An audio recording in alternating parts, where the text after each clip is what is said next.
ജൂലൈയിൽ SDRFിലേക്ക് കൈമാറിയ തുകയെക്കുറിച്ചാണ് പ്രശാന്ത് ആവർത്തിച്ച് പറഞ്ഞുകൊണ്ടിരിക്കുന്നത്. ആദ്യം ആ തുക ചെലവഴിക്കൂ എന്നുള്ളതാണ് വാദം. ഇവിടെ ഈ വയനാട്ടിൽ നിന്ന് തന്നെയുള്ള ഒരു BJPയുടെ പ്രതിനിധി വന്ന് ആ ജനങ്ങളൊക്കെ കേട്ടുകൊണ്ടിരിക്കുന്ന ചർച്ചയിൽ എത്ര മോശമായിട്ടാണ് സംസാരിച്ചത്. അവിടുത്തെ സാധാരണക്കാർ, എല്ലാം നഷ്ടപ്പെട്ടവർ, ബന്ധുക്കളെ, കുട്ടികളെ നഷ്ടപ്പെട്ടവർ, അവർ ജീവിതത്തിൽ ഉണ്ടാക്കിയത് മുഴുവൻ നഷ്ടപ്പെട്ട് ഇപ്പോൾ ദുരിതാശ്വാസ ക്യാമ്പുകളിൽ വസിച്ച് അവരെ വാടക വീടെടുത്ത് ഗവൺമെന്റ് പുനരധിവസിപ്പിച്ച് അവർ ജീവിതത്തിലേക്ക് തിരിച്ചു വരുന്ന ഘട്ടത്തിൽ ഈ BJPയുടെ പ്രതിനിധി ഏറ്റവും ആദ്യം പറഞ്ഞത് ഒരു റെപ്രസെന്റേഷൻ പോലും ഗവൺമെന്റ് കൊടുത്തിട്ടേ ഇല്ല. 105 ദിവസമായി ഒരു പേപ്പർ പോലും കേരള ഗവൺമെന്റ് കൊടുക്കാത്തത് കൊണ്ടാണ് കേന്ദ്രം തീരുമാനമെടുക്കാത്തതെന്നാണ് ഈ ചർച്ചയുടെ ആദ്യഘട്ടത്തിൽ പറഞ്ഞു. ഞാൻ കൃത്യമായി 17/8/2024 തന്നെ ഗവൺമെന്റ് പ്രധാനമന്ത്രി സന്ദർശിച്ച 7-ാം ദിവസം കേന്ദ്ര സംഘത്തെ കൂടി വിശ്വാസത്തിലെടുത്ത് റെപ്രസെന്റേഷൻ കൊടുത്തിട്ടുണ്ടെന്ന് പറഞ്ഞപ്പോൾ ആദ്യം അദ്ദേഹം അങ്ങനെ ഇല്ല എന്നാണ് പറഞ്ഞത്. അതിന്റെ കോപ്പി ഞാൻ അയച്ചിട്ടുണ്ടെന്ന് പറഞ്ഞപ്പോൾ പറഞ്ഞു അതൊക്കെ എന്റെ കയ്യിലുണ്ട്, 4-ാം പേജ് നോക്ക്, 5-ാം പേജ് നോക്ക്. അതിലെല്ലാം പറഞ്ഞു SDRF നോംസ് പ്രകാരമാണ് തയ്യാറാക്കിയിരിക്കുന്നത്.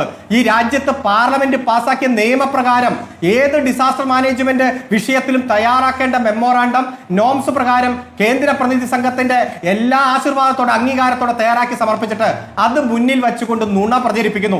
കേരള ഹൈക്കോടതി വരെ പരിശോധിച്ച് പരിഗണിച്ച് എന്തെങ്കിലും ഈ കേരളത്തിന് കൊടുക്കൂ എന്ന് പറഞ്ഞ സാഹചര്യം, ആ സാഹചര്യത്തിൽ BJPയുടെ പ്രതിനിധി ഈ ദുരന്തം കഴിഞ്ഞ് 105-ാം ദിവസം വന്ന് ഒന്നും കിട്ടിയിട്ടില്ല. ഇപ്പൊ കുഴൽപ്പണം ED 3.5 കൊല്ലമായി അടയിൽ നിന്ന് നമുക്ക് കണ്ടില്ലേ. BJPക്കാർ പ്രതിയായിട്ട് വന്നപ്പോ ഈ സംസ്ഥാനത്തിന് കിട്ടേണ്ട വിഹിതം കിട്ടാതെ വന്നപ്പോ ഡൽഹിയിൽ പോയി സമരം നടത്തേണ്ടി വന്നില്ലേ ഈ കേരളത്തിന്? മറ്റേത് സംസ്ഥാനത്തിന് അങ്ങനെ ചെയ്യേണ്ടി വന്നു? സുപ്രീം കോടതിയിൽ പോയി നിയമ പോരാട്ടം നടത്തേണ്ടി വന്നില്ലേ? കോൺസ്റ്റിറ്റ്യൂഷണൽ ബെഞ്ച് പറഞ്ഞില്ലേ കേരളം ഉന്നയിക്കുന്ന കാര്യങ്ങൾ ഗൗരവമുള്ളതാണ്, ഞങ്ങൾ പരിശോധിക്കുമെന്ന് പറഞ്ഞില്ലേ? ഭാരതം എന്ന പേർ കേട്ടാൽ അഭിമാനപൂരിതമാകണം അന്തരംഗം, കേരളം എന്ന് കേട്ടാലോ തിളക്കണം ചോര നമ്മുടെ ഞരമ്പുകളിൽ. അതാണ് ഞങ്ങൾ പഠിച്ചിരിക്കുന്നത്. ഈ കേരളം എന്ന് കേട്ടാൽ തിളക്കണം ചോര ഞരമ്പുകളിൽ. എന്തിനാ BJPക്കാർക്ക് മാത്രം തിളക്കാത്ത? ഈ കേരളത്തോട് മാത്രം എന്താ ഇത്ര അവഗണന? ഇടതുപക്ഷ ജനാധിപത്യ മുന്നണി കേരളം ഭരിക്കുന്നു. ഇവിടെ കേരളത്തിൽ മാറി മാറി മറ്റു മുന്നണി ഭരിച്ചിട്ടുണ്ട്. BJPക്ക് ഒരിക്കലും ഈ കേരളത്തിൽ നില മെച്ചപ്പെടുത്താൻ കഴിയാതെ വന്നപ്പോ എവിടെ പോയി നിങ്ങളുടെ കേന്ദ്രമന്ത്രി?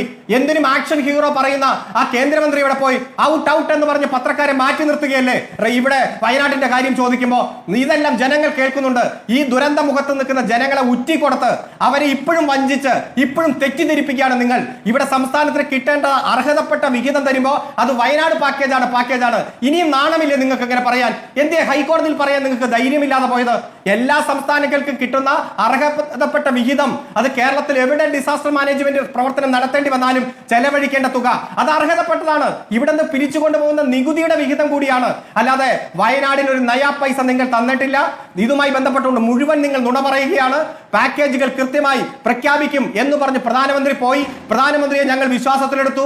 കൊച്ചു കുട്ടികളെ ഉമ്മ വെച്ചുകൊണ്ട് റീലുകൾ ഇറക്കി പ്രധാനമന്ത്രിയും അദ്ദേഹത്തിന്റെ പാർട്ടിയും ഇപ്പോഴും പ്രചരിപ്പിച്ചുകൊണ്ടിരിക്കുന്നു.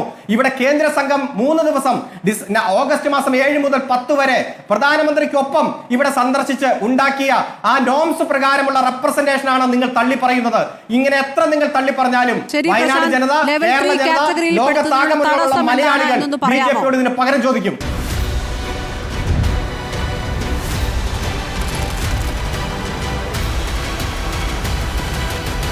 ഡിബേറ്റ് വിത്ത് സ്മൃതി പരുത്തിക്കാട്.